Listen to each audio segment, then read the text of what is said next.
firooni maal jedhe isinitti fakkaate ani baay'ee gaddee jira ana miti kamiidhamu caaltutu miidhame inshallah qooyi si gaafadha firoo jechuudha niitii namaatiif maaltu si miidha niitii halaalatiif maaltu si miidha muktaar niitii isaa akka shari'aa kennate niitii isaati ni tumata ni gorfata ni deebifata gara ofiitti jechuudha si maaltu si cinqe bakka niitii namaa jechuudha maaltu si cinqe niitii namaatiif duraayu niitii nikaa qabdu keessa maaltu si galche hin heeyyamu shari'aan kenna jechuudha ani caaltuun dhugaadha nuti ni jaalannas ni kabanyas ni cinqamnaa fi tumuu qabu inni garuu simmoo waan si galchen jiru jechuudha argaa fi ennuni maqaan isaa marga sorry firoo kana wanni isa galchen jiru assalamu alaykum wa rahmatullahi wa barakatuh jirtu akkam naga kiisan faya keessanii isin jechaan illee naga kooti alhamdulillah galata rabbi hojjettoota kabajamtoota kiyya haadha viidiyoo nani qabadhe isin dhufe akkuma beekamu firaan kun immoo firoon kun ani baay'ee cinqamee jira caaltuudhaaf cinqamee jira ni ganna haadhiisu arabakki gassi dhiisa akka maaltu gassi dhiisa tokkoffaa caaltuun odoonikaa ofirraa qabaatu baatte fedhii haa ta'u fedhii isii haa ta'u dhabdu malee nikaa ofirraa qabdi caaltuun amma ati amma dubbachuun qabdu firaan kun amma firoomu firaan jedhan kun dubbatuun qabu wanni jarri itti wal buusan yookiin hin fixatan keessaa gali atummaan irraa gali singaltusi niitii nikaatii bar dhugaan isin jedhan niitii nikaa maaltu otoo akkas taate niitii nikaa otoo namni jaalatu ta'e salaama yufuudhu ni gawa akka shari'aa islaamatti beeytanii niitii nikaa takka halka wal qabatanii akkas jedhanii badhee keessa deemanii abbaa manaa duuba jechuudha isin hagal wanni tokko laala abbaa manaa duuba dhiirri biraa mana seensisuun qabdu dubartiin akka shari'aatitti isin hagalu akka shari'aa islaamatitti maaliifre bakka inni jirretti maaliifre shayxaana jira isin hagalu amma dubartiin takka abbaa manaa isiisan kabajuuf keessummaan tokko yoo alaa dhufe nama kennatuuf jala laalaa fi malee akka shari'aa islaamatti mana san keessa hoo waan jiraatiin yoo ijoolleen jiraattus isa san mana seensisuun qabdu dhiira abbaa manaa isiitiin ala erga nikaa irraa qabaate erga halaala isaa taate muktaar isaatii kanatti caaltu tumuu hin qabu akka seeratitti garuu niitii isaa jechuudha mirga guutuu itti qaba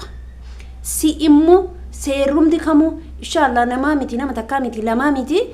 seerri maatumte jedhaan malee niitii isaa ati uummata irraa qabdu firaan jedhan kun uummata dhugaa isiniin jedha abbaa feetan birallee dhagaa abbaa feetanittis fida garuu maaltu si dubbise waan ati mormituuf muktaar tumuu qabu indawun sun ilaallatu namoota hedduu isii hordofa firri isii hedduutu jira hiriyoonni isii hedduutu jira caaltuudhaaf jechuudha si waan si ilaallatuun qabu maaliif sababa ilaalcha biraatiif caaltuutti dhuftee caaltuun dogongortee akkas gochuu dandeetti muktaar waan bakka biraa dura seeniif aartii waan kana raawwachuu dandeetti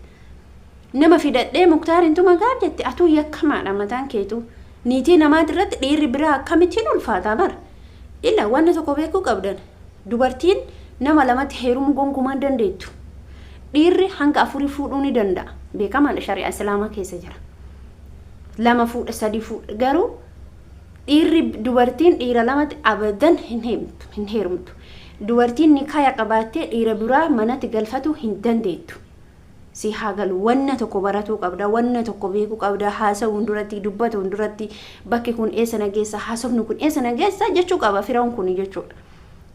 jechuun akkanumattuu yuumee ilaala irraayuun bareedu gaafa niitii namaatiif dubbatu irraan bareedu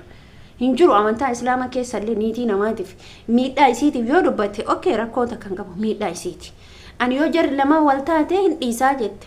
jarri lama wal taate ati maaliif keessaan baane yoo ati keessaa baate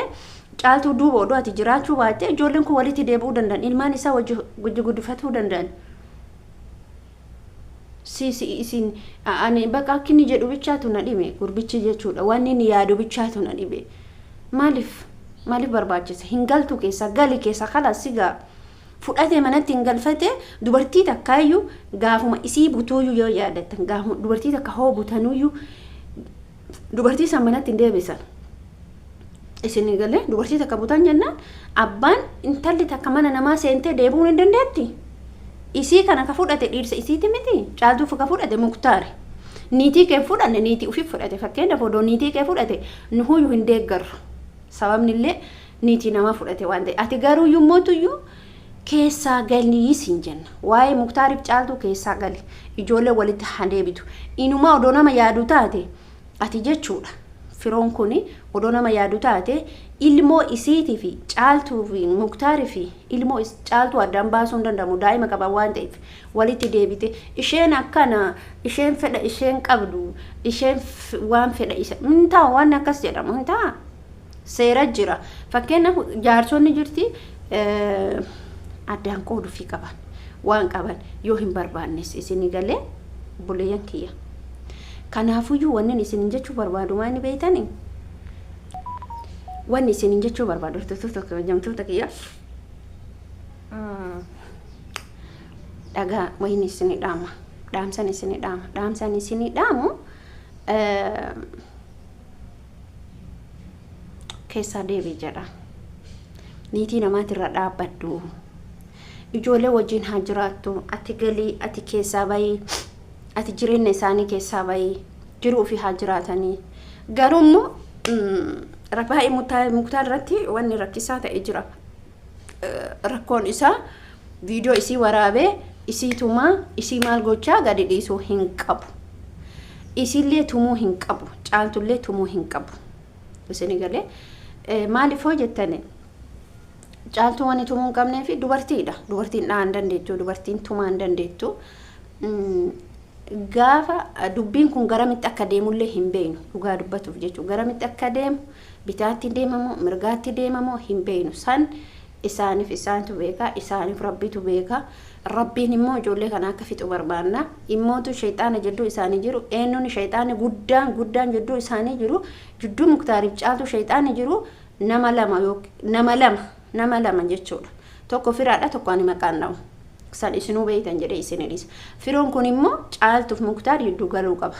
kalammataa immoo uf beekeyyuu ufiinuu keessaa galuu qaba abbaa isinuu beeytan hin barbaachisu jireenya namaa keessa seenu jireenya keessattuu jaarsaaf jaartii keessa seenu wallaahi ulfaataan akka isaan jiru hammaatalleen akka isaan jiru badaalleen akka isaan jiru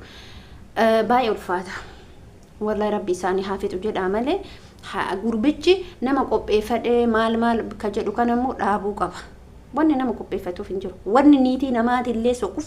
indawri yakkamaan guddaan namni jireenya isaanii diigaa jiru firoodha bakka caaltuun immootuyyuu dhiirri arsii dubartii lamaa miti hanga afurii fuuti 3 fuuti 2 fuuti beekamaadha seera jedha kun yooma jiru maali yoona abbaan isii niitii 2 qaba yaada isin fakkeeffatti malee dhugaa dubbanne bakka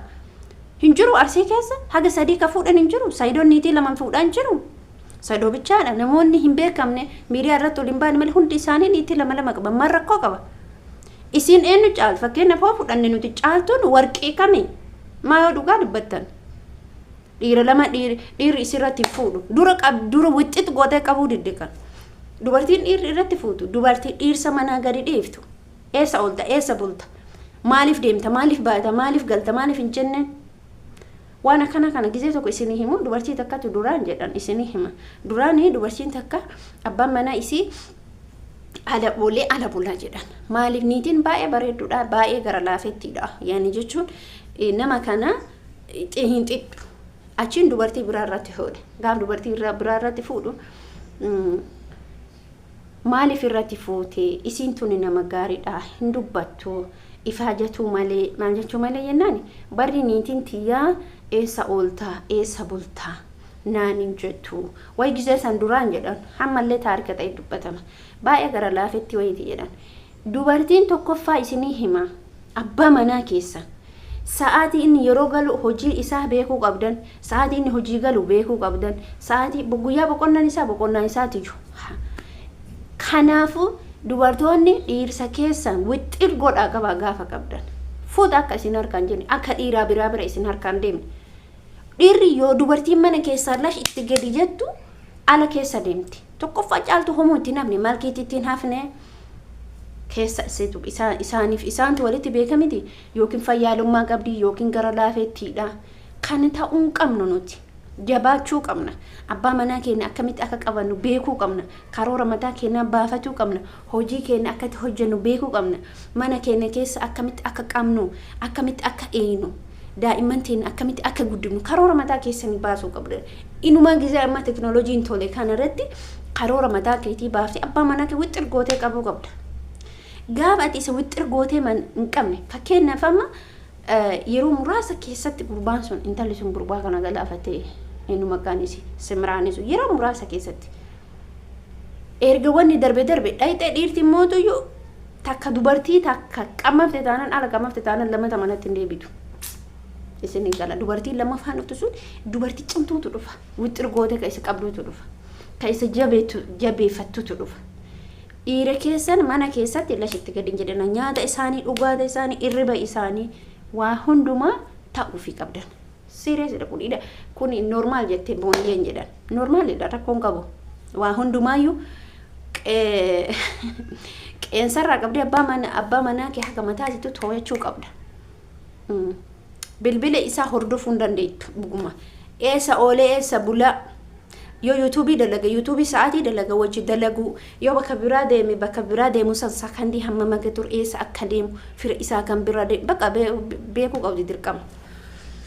Garummoo dhiira eeganii himmoo hin baaftu. Jaalala isaa qabaachuu fi yeroo isaa qabaachuu fi nyaata dhugaatii waa hunda isaa irratti jaalala murteessan mana keessa. Dhiirri qabuun jechuudha mana